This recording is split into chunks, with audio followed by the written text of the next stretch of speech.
Guys আজকে আমরা squid game খ্যাত ফর্নম্যান বা আমার খুবই পছন্দের একজন অ্যাক্টর লে বিয়ং-হুন অভিনীত একটি অসাধারণ কোরিয়ান সিনেমা মাস্টার সম্পর্কে জানবো। বিশেষ করে লে বিয়ং-হুনের অভিনয় আমার আগে থেকেই অনেক ভালো লাগতো।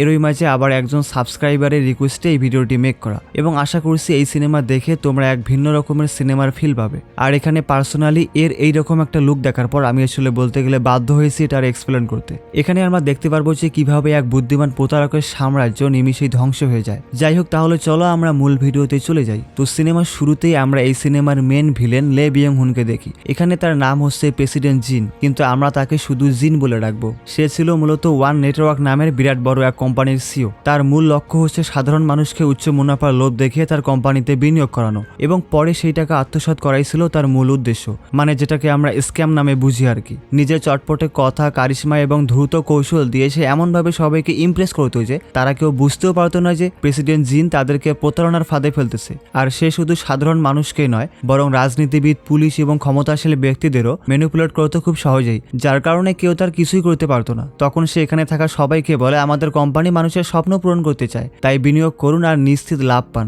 তাহলে আর দেরি কিসের। আর এখানে সে এত নিখুঁতভাবে ইমোশনাল ডায়লগ দেয় যে সবাই ইমপ্রেস হয়ে তার কোম্পানিতে ইনভেস্ট করতে শুরু করে। এরই মাঝে আমরা এখানে ডিটেকটিভ কিমকে দেখি, যে একজন চৌকুশ পুলিশ অফিসার এবং কর্পোরেট ক্রাইম এবং সাইবার ক্রাইম বিশেষজ্ঞ। তো সে সন্দেহ করে যে ওয়ান নেটওয়ার্ক একটি প্রতারণামূলক সংস্থা। এই কোম্পানির ব্যবসার মডেল একদমই টিকসই নয়, কোথাও একটা বড় ফাঁকিবাজি আছে, আর সেটাই আমাদের খুঁজে বের করতেই হবে। গাইস, এখন চলো আমরা সবার সাথে আগে একটু পরিচিত হয়ে নেই। এই মেয়েটি হচ্ছে কিমের সহকারী, নাম হচ্ছে শিন। এদিকে জিনের খুব কাছের দুজন লোক হচ্ছে পার্ক ও মিয়ং। তাই এরপরে আমরা দেখি কিম তার সহকারী শিনকে দায়িত্ব দেয় পার্ককে ধরে আনার জন্য, এবং কথা মতো শিন তার টিম নিয়ে এসে সে পার্কের গাড়ির ভিতরে ঢুকে আর তাকে ভয় দেখিয়ে থানায় নিয়ে আসে। কিম তখন তার থেকে জানার চেষ্টা করে যে চেয়ারম্যান জিনের যে হিসেবের বইটা আছে সেটা কোথায়, সাথে কম্পিউটার ল্যাবের কথা বলে, কিন্তু পার্ক কোনোভাবেই রাজি হচ্ছিল না জিনের তথ্য ফাঁস করতে। পরে পুলিশের চাপের মুখে পড়ে পার্ক রাজি হয় যে সে জিনের সব তথ্য এদেরকে জানাবে। এদিকে সব টাকা হিসেব করার পর সেগুলো স্টোর করে রাখা হচ্ছে, আর এইসবের দেখভাল করছে মিয়ং নিজেই। এর সাথে সে তার ফোনের মাধ্যমে কম্পিউটার ল্যাবের উপরও নজর রাখে। এখানে এই ছেলেটি ওয়ান নেটওয়ার্ক কোম্পানির আন্ডারে যত কাস্টমার আছে, মানে A to Z, সে একাই সবকিছু সামলাচ্ছে। এর সাথে তোমরা তাকে একজন হ্যাকারও বলতে পারো। এরপরে পার্ক মিয়ংকে ফোন দিয়ে বলে যে একটা দুর্ঘটনার জন্য পুলিশ আমাকে থানায় নিয়ে আসে, তাই তার ফ্রিতে একটু দেরি হবে। পরে এই কথা আবার জিনও জানতে পারে, তাই এরপরে রাতে তারা তিনজন মিলে তাদের ব্যবসা সম্পর্কে বিশেষ কিছু আলাপ করে। সাথে জিন এদের দ্বারা পরীক্ষা করায় যে তারা তাদের এই ব্যবসা ঠিক মতো পরিচালনা করবে এবং আমাদের গোপন তথ্য যেন বাইরে ফাঁস না হয়। আর তার এই কথায় এরাও রাজি হয়। এবার গভীর রাতে পার্ক গাড়ি নিয়ে চলে আসে সেই জায়গায় যেখানে তাদের কোম্পানির কম্পিউটার ল্যাব রয়েছে। এখানে এসে এই ছেলেটিকে অনেক টাকা লোভ দেখিয়ে তাকে হাত করে নেয়। এর সাথে জিনের কম্পিউটারে একটা ফাঁদ দিতে বলে, যাতে করে জিনের সব হিসেবের তথ্য হাতিয়ে নিতে পারে। তো ছেলেটি প্রথমে রাজি না হলেও পরে ভয়ের ঠেলায় সে আবার রাজি হয়ে যায়। এদিকে পার্ক যে লুকিয়ে লুকিয়ে কম্পিউটার ল্যাবে গিয়েছিল সেটা আবার এরা ফলো করেছে, মানে তারা ওকে পুরোপুরি বিশ্বাস যে করেছে এমনটা কিন্তু না। যাই হোক, এরপর তারা ঠিক করে যেভাবেই হোক জিনের সেই হিসেবের বই তারা খুঁজে বের করবে, সাথে জিনকে জেলে পাঠাবে, যাতে করে চেয়ারম্যান জিনের এইসব 2 নাম্বারি ব্যবসা একেবারেই বন্ধ হয়ে যায়। এখন রাতে পার্ক খোঁজ নিয়ে দেখে যে ডিটেকটিভ কিম আসলে সিম্পল কোনো অফিসার নয়, সে অনেক বড় মাপের একজন ডিটেকটিভ, সাথে তার ক্ষমতাও ছিল অনেক বেশি। এমনটা দেখে পার্ক এবার সত্যিই চমকে যায়। তো পরের দিন যখন তার গাড়ি রেখে খাইতে গিয়েছিল, তখন দেখে যে তার গাড়ি যেন কারা নিয়ে যাচ্ছে। তখন সে ওই মুহূর্তে দৌড়ে গিয়েও কোনো কাজ হয় না। তখনই আবার পাশ দিয়ে একজন ছেলে এসে তাকে ইশারা দিয়ে তার পিছু আসতে বলে, তাই সেও যেতে শুরু করে। কিন্তু এর এক পর্যায়ে কিম তার পিছনে চলে আসে আর সামনে আসা তাদের গাড়িতে পার্ককে ঢুকিয়ে দেয়, এবং সে যে ওই কম্পিউটার ল্যাবে গিয়েছিল তার কিছু ছবি উড়ে দেখানো হলে এতে সে একটু চমকে যায় যে ওইখানে তো আমি একা গিয়েছিলাম, তাহলে আবার এরা জানলো কেমনে। যাই হোক, কিম বলে ধন্যবাদ তোমাকে, কারণ তোমার জন্যই তো কম্পিউটার ল্যাবের হদিস আমরা পেলাম। তো এখন তোমার কাজ হচ্ছে চেয়ারম্যান জিনের সেই হিসেবের বইটা আমাদেরকে এনে দেবে তুমি। তাই ভয়ের ঠেলায় সে রাজি হলে তাকে একটা পেন দেয়, যেখানে আসলে গোপন ক্যামেরা লাগানো ছিল। এদিকে জিন সবাইকে লোভ দেখাতে শুরু করে যে সবাইকে সে ভালো একটা পরিবেশের সাথে অনেক উন্নত বাড়িঘর তৈরি করে দিবে, মানে এই কারণে যাতে সবাই তার কোম্পানিতে ইনভেস্ট করে। আর সবার ভাবভঙ্গি দেখে আমরা বুঝি তারা সবাই প্রায় রাজি, এবং জিন তো এই সুযোগের অপেক্ষাতেই ছিল। এরপরে পার্ক জিনের সাথে তার বাড়িতে চলে আসে, আর তখন জিন তাকে বলে আজকে তোমাকে আমি কিছু একটা দেখাবো। এই বলে তাকে একটা বদ্ধ রুমে নিয়ে যায়, যেখানে যাওয়ার রাস্তা দেখে পার্ক ও কিম দুজনেই একটু অবাক হয়। সাথে আরো বেশি অবাক হয় তখন যখন দেখে এই রুমে চেয়ারম্যান জিনের সকল হিসেবের বই থেকে শুরু করে যা কিছু গুরুত্বপূর্ণ তথ্য সব আছে। তো কথায় কথায় জিন পার্ককে বলে, আমার মনে হচ্ছে কেউ একজন আমাদের মধ্যে বেঈমান আছে, যে কিনা আমাদের কথা বাইরে ফাঁস করতেছে, কারণ 2 দিন আগে আমার একজন বিশেষ লোককে পুলিশ আটক করেছে। আমাদের সেই বেঈমানকে খুঁজে বের করতেই হবে। আর তখনই পার্ক বলে ওঠে, তুমি চিন্তা করো না, আমি তো আসি নাকি, আমি খুঁজে বের করব সেই বেঈমানকে। আর এই বলে সে চলে যায়। কিন্তু আমরা তো জানি যে সেই বেঈমানটা আসলে এই শালা নিজেই, কিন্তু জিন সেটা কোনোভাবেই বুঝতে পারে না। আচ্ছা, এইখানে আমি একটা জিনিস মিস করেছি। তোমাদের মনে আছে হয়তো, পার্ক তার প্রোগ্রামার বন্ধুর মাধ্যমে জিনের কাছে একটা টোপ দেয় টাকা হাতিয়ে নেওয়ার জন্য, আর সেই ফাঁদে জিন আবার ধরাও পড়ে, আর এভাবে এদের অ্যাকাউন্টে টাকা আসতে শুরু করে। কিন্তু জিন সেটা বুঝতেও পারে না, এবং এভাবে টাকা মেরে দেওয়াতে পার্ক তখন হেভি সিল মুডে থাকে। তো এখন পার্ক ও কিম দেখা করে। কিম বলে, দেখো পার্ক, তুমি যদি নিজেই সেই হিসেবের বইটা আমাকে এনে দাও তবে সেটা অনেক মূল্যবান বলে গণ্য হবে। মানে কি, ওটা যে একমাত্র আমাকেই আনতে হবে এমনটা কেন? কারণ তুমি জিনের খুব কাছের লোক, তাই তুমি এনে দিলে সেটা অনেক স্পেশাল হবে ব্যাপারটা। ওটা পেলে আমরা এর উপরে লোকদের সহজেই ধরতে পারবো, সাথে অসহায় মানুষদের টাকা ফিরিয়ে দিতে পারবো। তাই অনেক ভেবেচিন্তে পার্ক এবার রাজি হয় সেই বই এনে দিতে। তাই পরের দিন সকালেই সে চলে আসে জিনের বাসায়। তার পিছু পিছু আবার কিমও চলে আসে। ভিতরে গিয়ে সে জিনকে বলে, আসলে সেই বেঈমান লোকটা আমি। তখন আমার মাথা ঠিক মতো কাজ করতেছিল না, তাই আবেগের বসে পুলিশের সাথে হাত মিলিয়েছিলাম। প্লিজ আমাকে ক্ষমা করে দাও, আমার ভুল হয়েছে, আরেকবারের মতো আমায় বিশ্বাস করে দেখো। তাই অনেক ভেবেচিন্তে জিন রাজি হয় পার্কের উপর বিশ্বাস রাখতে। পার্ক বলে, পুলিশ আমার কাছে তোমার হিসেবের বই চেয়েছে, তাই আমি এই নকলগুলো নিয়ে ওদেরকে দিব, আর আসলটা তোমার কাছেই রেখে দাও। এমনটা করাতে জিন তখন রাজিও হয়। কিন্তু পার্ক এখান থেকে বের হওয়ার পরে জিন বুঝতে পারে যে পার্ক মূলত তাকে ঠকিয়ে আসল হিসেবের বইটাই নিয়ে গেছে। এতে সে খুবই রেগে যায়, আর তার প্ল্যান অনুযায়ী সে পার্কের গাড়িতে একজনকে রেখে দেয়, যে আবার পার্ককে ইঞ্জেকশন দিয়ে অজ্ঞান করে ফেলে। আর পিছনে ফলো করা কিম এসে দেখে যে পার্ক অজ্ঞান হয়ে আছে। এই সময় এর সাথে কিমের বেশ কিছুক্ষণ ফাইট হয়। তো ফাইটের এক পর্যায়ে জিনের সেই লোক সেই বই সহ সাথে পার্ককেও নিয়ে যায়, যাতে জিন আবার সেই বই ফিরে পায়, সাথে পার্ককেও বন্দি করে কাজে লাগাতে পারে। এদিকে জিন তার পুরো টিমকে রেডি হতে বলে, সাথে সমস্ত টাকা তার অ্যাকাউন্টে ট্রান্সফার করে নেয়। এর সাথে পার্ক ও তার বন্ধু যে টাকা হাতিয়েছিল জিনের থেকে সেটাও জিন নিয়ে নেয়, কারণ বুঝতে হবে জিন আসলে অতটা বোকা নয়। আর তার একটু পরেই পুলিশরা এসে এইখানে আক্রমণ করলে সে বাসার ছাদের উপর দিয়ে পালিয়ে যায়। এখন জিন বুঝতে পারে যে পুলিশ তার পিছু নিয়েছে এবং তার ধরা পড়া কেবল সময়ের ব্যাপার মাত্র। তখন সে দ্রুত দেশ ছাড়ার সিদ্ধান্ত নেয়। তার পরিকল্পনা ছিল গোপনে সমুদ্রপথে ফিলিপাইনে পালিয়ে যাওয়া এবং সেখানে নতুন করে সব শুরু করা। সাথে সে মিয়ংকেও নেয়, কারণ সে জিনের অনেক গোপন তথ্য জানত এবং তার প্রতি জিন আস্থা রাখতে চাইছিল। কিম তখন তার টিম নিয়ে চলে আসে জিনের বাসায়, কিন্তু জিনকে সে খুঁজে পায় না, কারণ সে পালিয়েছে, তাও আবার $70 মিলিয়ন নিয়ে। তো আমরা দেখেছিলাম যে পার্ক সেই বইটা নিয়ে গিয়েছিল, কিন্তু জিন তার লোকের দ্বারা সেই বইটি আবার নিয়ে নেয়। তবে এইখানে পার্ক করে কি, সে আগে থেকে বুদ্ধি খাটিয়ে সেই বইয়ের ছবি তুলে কিমকে পাঠায়, আর কিমও সেটা পেয়ে যায়। তার মানে জিনের কাছে এখন সেই হিসেবের বই থাকলেও সেটা এখন কোনো কাজের না বলাই যায়। কিন্তু বইটা হলে আরো ভালো হবে, কারণ পার্ক তো আর সব ছবি ঠিক মতো ক্যাপচার করতে পারেনি, তাই না? তবে এটা আমরা আরো পরে জানতে পারবো যে কিম সেই আসল বইটি নিতে পারে কিনা। পরে আমরা দেখি পার্ককে যেই গাড়িতে করে নিয়ে আসা হয়েছিল সেই গাড়ির খোঁজ পাওয়া গেছে, সাথে পার্ককেও পেয়ে যায় কিম। তবে সে মারাত্মক রকমের আহত ছিল, তাই দ্রুত তাকে হসপিটালে নিয়ে যাওয়া হয়। এর সাথে ওইদিকে সেই কম্পিউটার ল্যাবও বিস্ফোরিত করা হয়, যাতে পুলিশ কোনো ডকুমেন্ট খুঁজে না পায়। নিউজে এবার দেখা যায় যে ধোঁকাবাজ জিন একটা ছোট্ট নৌকায় করে পালিয়েছে। এখন অনেকদিন পর এদিকে পার্কও সুস্থ হয়ে ওঠে। তো কিম জিনকে ও তার টিমকে ধরতে না পারার জন্য নিজেকে দোষারোপ করতে শুরু করে এবং চাকুরি থেকে পদত্যাগ করতে চাইলে তখন বস তাকে বলে, যা হবার হয়ে গেছে, এসব নিয়ে মাথা না ঘামিয়ে পরিস্থিতি ঠান্ডা হওয়া পর্যন্ত অপেক্ষা করো তুমি, ঠিক আছে? এদিকে জিন জনগণের টাকা নিয়ে পালানোর পর কিছু প্রতারিত পরিবার আত্মহত্যা করার চেষ্টা করেছিল, যেটা দেখে কিম হতবাক হয়ে যায় এবং ঠিক করে নেয় ওই শালা চেয়ারম্যানের যেমনই হোক ধরবই। তো গাইস, এই পর্যন্ত ছিল সিনেমার প্রথম হাফ। এখন 1 বছর পরে আমাদের ফিলিপাইনের মেনিলা শহরে নিয়ে যাওয়া হয়। তখন আমরা হাং নামের একটি লোককে দেখি, যে ছিল জিনের একজন প্রধান সহযোগী, কিন্তু সে ছিল অনেক বেশি দ্রুত এবং স্বার্থপর। তার উদ্দেশ্য ছিল সবসময় নিজেকে রক্ষা করা এবং সুযোগ বুঝে জিনকে ছেড়ে দেওয়া। এর পাশাপাশি সে ছিল ওয়ান নেটওয়ার্কের উচ্চপদস্থ সদস্য, যে জিনের প্রতারণামূলক ব্যবসা চালাতে সবসময় সাহায্য করত এবং জিনের আর্থিক ব্যবস্থাপকের মতো সব টাকা পয়সার লেনদেন ও গোপন লুটের হিসাব রাখত। সুতরাং বলতে গেলে জিনের মতো সেও নিজেও একজন প্রতারক। যাই হোক, সে এখানে সবাইকে বলতেছে সে নাকি সকলের টাকা ফিরিয়ে দেওয়ার ব্যবস্থা করে দিবে, এতে সবাই আবার তাকে বিশ্বাসও করে। তখন সেখানে আমরা পার্ককেও দেখি যে সবার সাথেই বসেছিল, কারণ তার জন্যই মূলত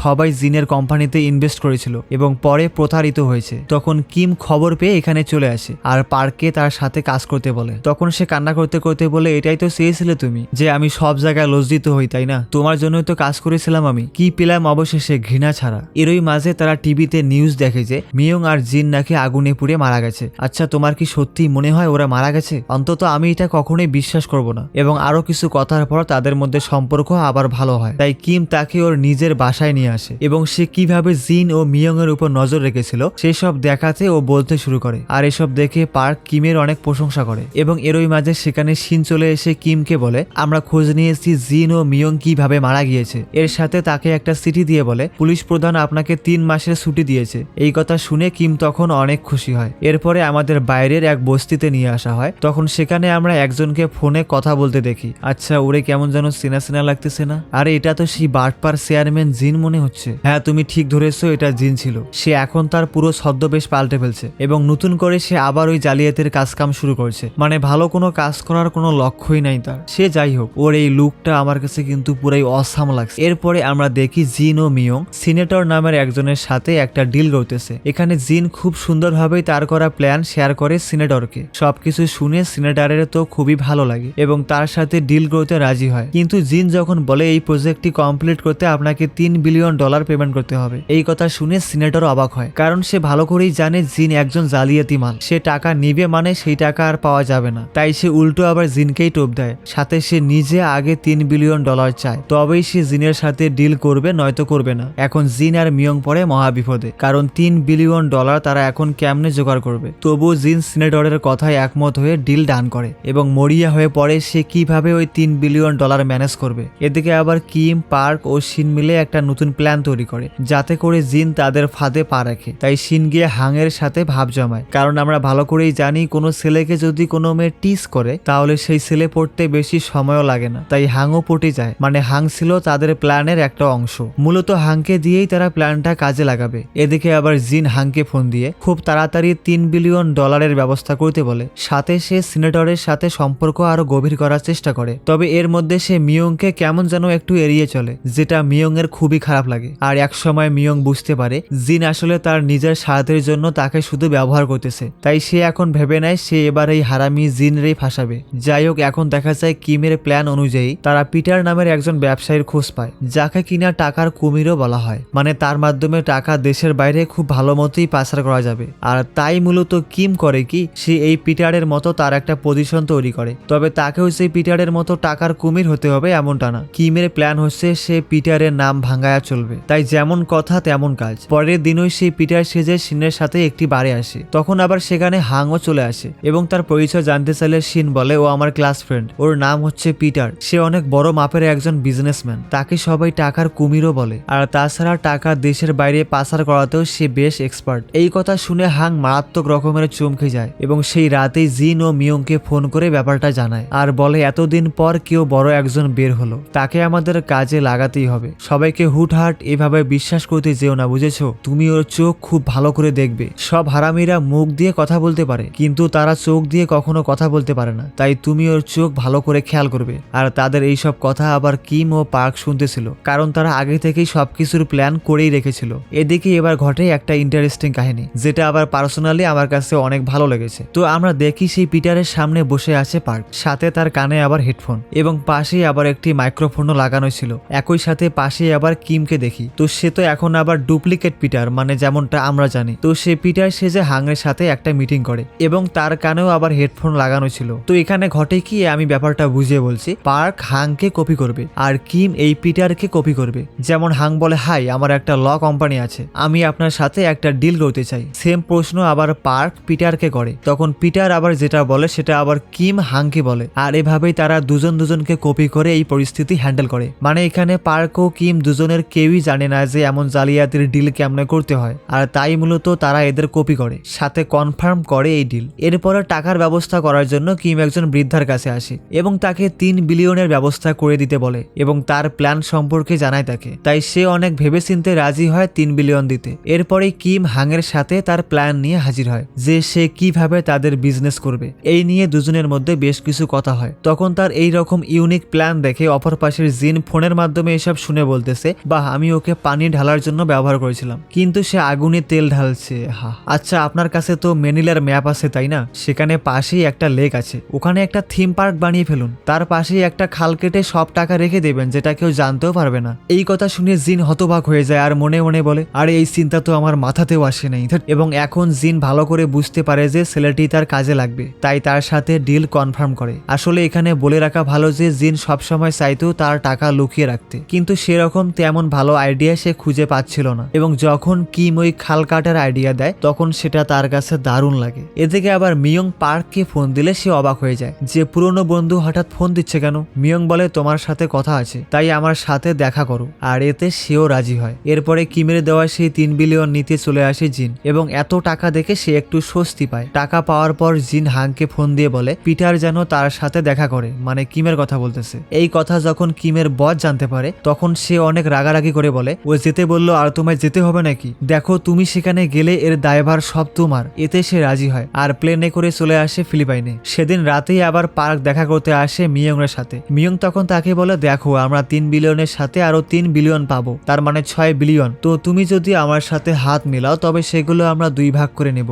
কারণ জিনকে আমি ভালো মনে করেছিলাম, পরে দেখলাম তার মাথা ব্যথা অন্য কাউকে নিয়ে, আমাকে সে শুধু ব্যবহার করেছে আর কিছুই না। তখন আবার পার্ক পরিস্থিতি এমন দেখে রাজি হয় তার সাথে হাত মিলাতে, তবে তার শর্ত হচ্ছে তাকে জিনের হিসেবের বইটা দিতে হবে, আর এতে মিয়ংও রাজি হয়। এবার আমরা দেখি কিম স্যুট বুট পরে জিনের সাথে দেখা করতে আসে, কিন্তু জিন সেখানে আসে না। তাই সে যখন ফিরে যাবেই তখন তাকে কিডন্যাপ করে জিনের কাছে নিয়ে আসা হয়। তবে কিম আগেই বুঝতে পেরেছিল তার সাথে কিছু একটা হবে, তাই সুযোগ বুঝে প্রথমেই সে তার লোকদের খবর দিয়ে রাখে, তাই তারাও কিমকে খুঁজতে বের হয়। সাথে মিয়ং জিনের সেই হিসেবের বইটা পার্ককে দেয়, এতে পার্ক তো সেই খুশি। এখন এখানে এরা দুইজন এই প্রথম মুখোমুখি হয়। কিম ভাব নিতে থাকে যে সে পুলিশ নয়, সে একজন সাধারণ মানুষ। এখানে জিন বুদ্ধি খাটিয়ে কিমের অ্যাকাউন্টের সব টাকা তার অ্যাকাউন্টে নিয়ে নেয়। জিন নিজেই কিমকে তার ব্যাংক ডিটেলস দেখায়, যাতে কিম নিশ্চিত হয় যে টাকা ঠিক জায়গায় পাঠানো হচ্ছে। কিন্তু জিন খুবই দ্রুতভাবে সিক্রেট কোড ব্যবহার করে সেই টাকা নিজের অন্য অ্যাকাউন্টে ট্রান্সফার করে দেয়। আর কিম যখন ব্যাপারটা বুঝতে পারে ততক্ষণে জিন পুরো ট্রান্সফার কমপ্লিট করে ফেলে। কিন্তু এখানে জিন একটা চালাকি করে, সে পরিকল্পিতভাবে ল্যাপটপে ট্রান্সফার স্ক্রিন দেখিয়ে কিমকে ভুল পথে চালিত করে, এবং সে অন্য একটা গোপন অ্যাকাউন্ট ব্যবহার করে পুরো টাকা নিজের নিয়ন্ত্রণে নিয়ে নেয়। সংক্ষেপে বলতে গেলে জিন তার প্রযুক্তিগত দক্ষতা এবং প্রতারণার কৌশল ব্যবহার করে কিমের সামনে বসেই টাকা নিজের দখলে নিয়ে নেয়। এখন জিন কিছু ছবি দেখিয়ে বলে আমি আগে থেকেই জানতাম তুমি একজন ডিটেকটিভ, সে যাই হোক এখন আর কিছুই করার নেই তোমার। কিন্তু এখানেও যে একটা বড় টুইস্ট লুকিয়ে আছে যেটা আমরা একটু পরেই জানতে পারবো। তো এখন আমরা দেখি মিয়ং যখন গাড়ি থেকে নেমে আসে তখন সে তার লোকের দ্বারা মিয়ংকে মেরে ফেলে, কারণ সে বুঝতে পেরেছিল মিয়ং তার সাথে প্রতারণা করেছে। এর সাথে পার্ককেও বন্দী করা হয়। বাইরে এসে সে পার্ককে বলে তুই দুমুখো সাপ নাকি রে, এক দল থেকে আর এক দলে চলে গেলি, এটা তুই ঠিক করিসনি। আর জিনের এমন কথাতে তার এখন কিছুই যায় আসে না। এদিকে কিমের প্ল্যান অনুযায়ী তার টিম এখানে চলে আসে আর কিমকে জানায় ব্যাপারটা। তো এবার যখন জিন চলেই যাবে তখন কিম বলে ওঠে এই তোর কি মনে হয় আমরা এখানে প্ল্যান না করে এসেছি নাকি? হ্যাঁ, কিমের মুখে এমন আজব কথা শুনে জিন একটু চমকে যায়, তবে তার থেকেও বেশি চমকে যায় তখন যখন তার ল্যাপটপ চেক করে দেখে যে তার অ্যাকাউন্টে যত টাকা ছিল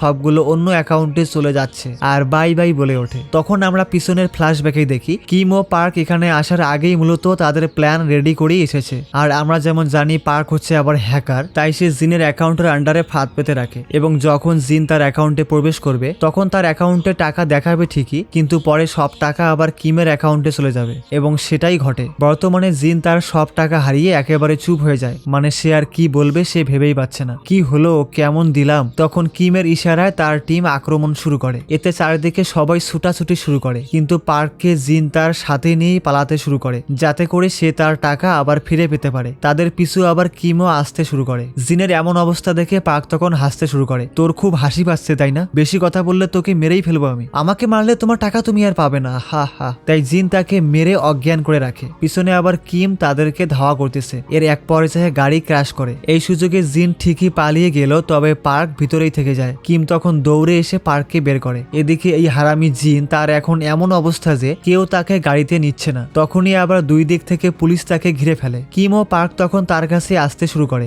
জিন এবার কাউকে ফোন করতে চায়, কিন্তু কেউ তার ফোন ধরে না, এবং এখন আর কি করার। কিম তখন সেই হিসেবের বইটা নিয়ে নেয়, আর তাকে ধরে নিয়ে আসা হলে সবাই তাকে গালাগালির সাথে মারতে শুরু করে। এর সাথে সেই বসও অনেক খুশি হন। এখানে এবার দুজনে তখন মনে মনে একটু আনন্দে ছিল, কারণ তারা এখন একটা ভালো কাজ করতে যাচ্ছে। কিন্তু সেটা কি? তো আমরা দেখি জিন যত মানুষের টাকা মেরেছে তাদের সবার অ্যাকাউন্টে কিম সেই টাকা সেন্ড করে দেয়। এদিকে সেই অসহায় মানুষগুলো টাকা পেয়ে অনেক খুশি হয়, আর তাদের সবার মুখে হাসি ফিরে আসে। এরপরে সবাই যখন দাঁড়িয়ে আছে তখন কিম সেখানে চলে আসে, আর শিনকে জিনের প্রতারণা সব তথ্য প্রকাশ করতে বলে, যাতে যাতে করে জিন আইনের ফাঁদে আটকে যায় এবং তার অপরাধের সাম্রাজ্য ধ্বংস হয়। আর পরে আসলে সেটাই ঘটে। এদিকে পার্ক ও তার হ্যাকার বন্ধু যখন কথা বলতেছিল তখন সে বলে সব টাকা চলে গেছে নাকি কিছু আছে, কিন্তু পার্ক জানায় কিছুই নেই, সব শেষ, এমনকি এর অ্যাকাউন্টেও যত টাকা ছিল সেগুলোও শেষ। এতে সে অনেক রেগে গিয়ে তার পিছু নেয়, কিন্তু ইতিমধ্যেই পার্ক অনেক দূর চলে এসেছে। আর এখানেই শেষ হয় এই সিনেমাটি। কি আর বলবো তোমাদের, এই সিনেমাটি পুরো আমার মাথার উপর দিয়ে গেছে।